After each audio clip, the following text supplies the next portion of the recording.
róttækan sósíalískan flokk og það var mat á því að sá kyndill sem kannski hafði farið í gegnum sósíalistaflokkinn gamla og Alþýðubandalagið og þar inn í VG á sín tíma kyndill róttækrar verkalýðsbaráttu sem hafði gríðarlega áhrif á íslenskt samfélag á síðustu öld að VG hefði að einhver leyti lagt hann frá sér og hann var viljið til þess að taka upp þennan kyndil og að byggja upp sósíalíska flokk sem legði ekki bara áherslu á framboð til borgaralegra stjórnmála eins og þings- og sveitarstjórna, heldur takið þátt í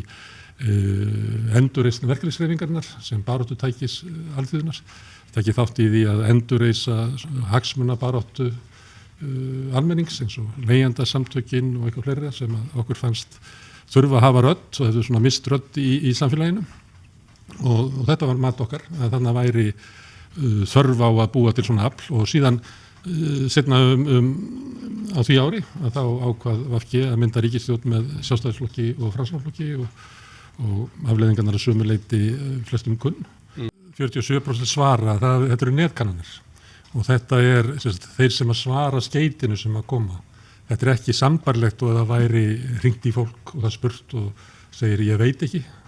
Það hlut alltaf því að sé ekki terra núna heldur en verið hefur og svona í gegnum tíðina þá er afstaða þeirra sem er að taka ákvörðun í kjörklefanum eða á síðustu dögunum er ekkert svo ólík þeim sem að taka ákvörðun fyrr. Þannig að ég myndi ekki hvetja þá sem að eru leita von en til að horfa til þess að það sé einhver von í því að þessu fáir sem að svara skeytinu frá könnunarfyrirtækjum. Það koma núna, það er yfirleitt þannig að þau skipta yfir í svona annars konar kannanir síðustu vikuna fyrir kosningar og þá kemur önnur svör. Stundum er einhver breyting þar en ég held að kannanirnar svona eins og þeir eru besti vitnisburður hvernig landið liggur akkurat núna og ég myndi taka þeim alvarlega. Þið í forsvari eða í frambúði fyrir tvo vinstri flokka, ég velti fyrir mér hvað til dæmis greinir sósíalista á við vinstri græn? Sósíalistaflokkurinn var stofnaður 2017, 1. maí og meðal annars það var mat þeirra sem stóðu að stofnun hans að það vantaði svona róttækan sósíalískan flokk og það var mat á því að sá kyndill sem kannski hafði farið í gegnum sósíalistaflokkinn gamla og Alþýðubandalagið og þar inn í VG á sín tíma kyndill róttækrar verkalýðsbaráttu sem hafði gríðarlega áhrif á íslenskt samfélag á síðustu öld að VG hefði að einhver leyti lagt hann frá sér og það var viljið til þess að taka upp þennan kyndil og að byggja upp sósíalíska flokk sem legði ekki bara áherslu á framboð til borgaralegra stjórnmála eins og þings- og sveitarstjórna, heldur takið þátt í endurreisn verkalýðshreyfingarinnar sem baráttutækis alþýðunnar, takið þátt í því að endurreisa hagsmunabaráttu almennings eins og leigjendasamtökin og eitthvað fleira sem okkur fannst þurfa að hafa rödd og hefðu mist rödd í samfélaginu og þetta var mat okkar að þannig væri þörf á að búa til svona afl og síðan seinna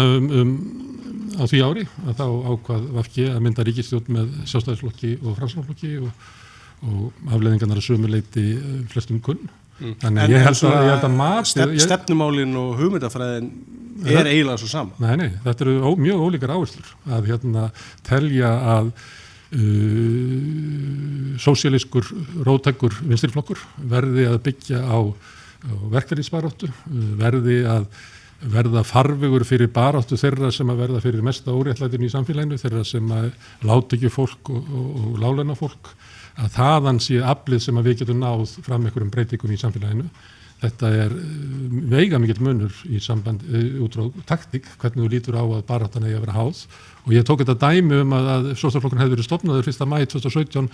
hálfu ári áður en að VG gengur inn í ríkisstjórn með Sjálfstæðisflokknum sem dæmi ég líklega var þetta bara rétt mat hjá þeim sem tóku þátt í stofnun Sjálfstæðisflokksins að það þyrfti að taka upp þennan kyndil vegna þess að VG væri að leggja frá sér.